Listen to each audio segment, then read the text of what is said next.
প্রিয় মরিচ চাষী ভাইয়েরা, আসসালামু আলাইকুম।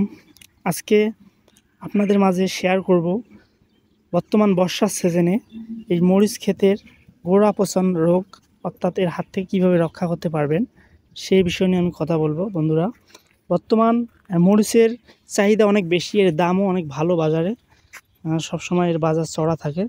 তো বুঝতে পারতেছেন, ভালো ফলনের জন্য আপনাদেরকে আপ্রাণ চেষ্টা করতে হবে, এর সঠিক ট্রিটমেন্ট নিতে হবে। বর্তমান বর্ষার সিজন, মরিচ গাছগুলো আসলে অনেক সময় গোড়ায় ফাঙ্গাস তৈরি হয়, অর্থাৎ গোড়া পচন অর্থাৎ শিকড় পচন ধরে গাছগুলো ঝিমায় যায়, নষ্ট হয়ে যায়। আমি আজকে এই ভিডিওর মাধ্যমে দেখাবো আপনাদেরকে, ভিডিওটা কেউ স্কিপ করবেন না। তো চলুন ভিডিওটা শুরু করা যাক।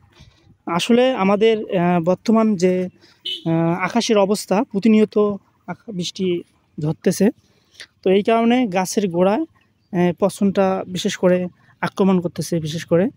তো এই জন্য গাছগুলো বেশি একটা ভালো নাই, সুবিধার নাই। তো এই বিশেষ করে আরেকটা আপনাকে নজর দিতে হবে যে পানি নিকাশনের ব্যবস্থা, অর্থাৎ আপনার জমিতে বেড সুন্দরভাবে করা আছে কিনা এবং পানিগুলো নিকাশন অর্থাৎ পানি বাইর হওয়ার কোনো প্রসেস করা আছে কিনা সেই দিকে আপনাকে নজর রাখতে হবে। এই মরিচ গাছ অতিরিক্ত বৃষ্টি বাদলে এবং পানি সহ্য করতে পারে না। পানি যদি জমে থাকে তাহলে এই যে একটা গাছ যদি আপনাকে দেখাই, এই দেখেন এক সাইড অলরেডি ঢলে পড়ছে, অর্থাৎ ঝিমাই গেছে।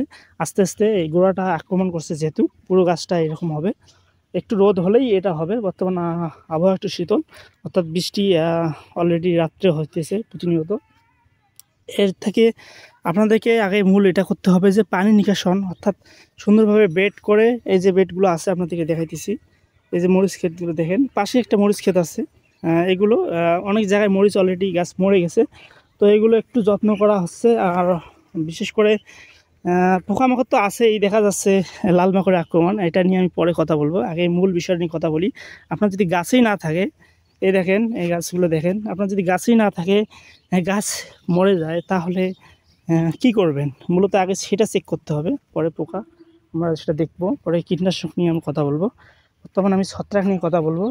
তো বন্ধুরা, দেখেন গাছগুলো কি অবস্থা, ভালো মতো হয়তো ধরতি নাই, কোথাও গাছে আছে ভালো মোটামুটি ফলন। তো বিশেষ করে এই গোড় পচন অর্থাৎ গোড়া পচন রোগের হাত থেকে আপনাকে কীভাবে ক্ষেতটাকে রক্ষা করতে হবে, এর সমাধান কী এবং মাত্রা, এই ভিডিওটার মাধ্যমে আমি তুলে ধরবো। তো ভিডিওটা কেউ স্কিপ করবেন না। আমার নতুন রাজু অ্যাগ্রো এই চ্যানেলটা সবাই সাবস্ক্রাইব করবেন এবং আমাকে কমেন্ট করে জানিয়ে দেবেন আপনারা যদি ভালো রেজাল্ট পান। এই গাছটা দেখেন, তাহলে অবশ্যই কমেন্ট বক্সে জানিয়ে দেবেন। এই যে গাছটা দেখেন, এই গাছটা আমরা যে গোড়াটা এটা টানে যদি উপরে দেখি, তাহলে গোড়াটা শিকড়টা অলরেডি নষ্ট হয়ে গেছে, দেখাই আমরা। তো যাই হোক, এটা স্প্রে করা হয়েছে, আজকে স্প্রে করা হয়েছে, আমরা এটা না তুলি, ঠিক আছে। তো মূলত এর সমাধান আস্তে আস্তে যে এই গাছগুলো এরকম হবে, আপনারা যদি এখন ট্রিটমেন্ট না করেন, এটার সমাধান হচ্ছে স্কর আর কেলিবার, ঠিক আছে।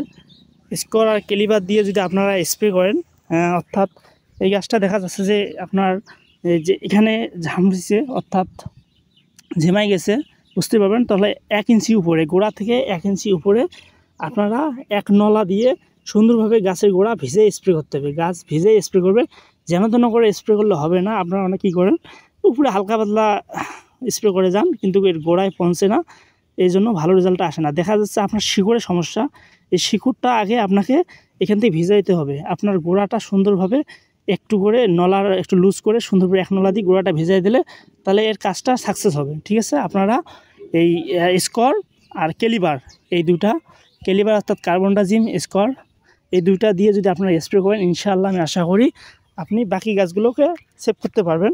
এই গাছটা দেখেন, এই গাছটা যে অলরেডি আমি দেখাইলাম এর আগে, আবারও দেখাই। এই দেখেন গাছটা কী অবস্থা, এখানে কী সুন্দর মরিচও আসছে, দেখতে পাচ্তেছেন আপনারা।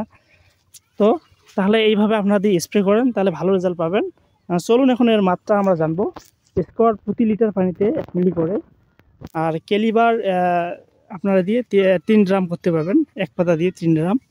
তো এই সুন্দরভাবে এই কেলিবার স্কর দিয়ে আপনারা সুন্দরভাবে শেষ বেলায় আপনারা স্প্রে করে দেবেন। বর্তমানে আকাশে অনেক মেঘ, আকাশ দেখে স্প্রে করবেন। যদি স্প্রে করার পর বৃষ্টি আসে, তাহলে এর গুণগত মান অর্থাৎ কাজের কোয়ালিটি ততটা ভালো পাবেন না। তো আপনারা আকাশ দেখে স্প্রে করবেন, আশা করি বুঝতে পারতেছেন। তো আজকে এই পর্যন্ত। আশা করি সকলে ভালো থাকবেন, সুস্থ থাকবেন। আল্লাহ হাফেজ।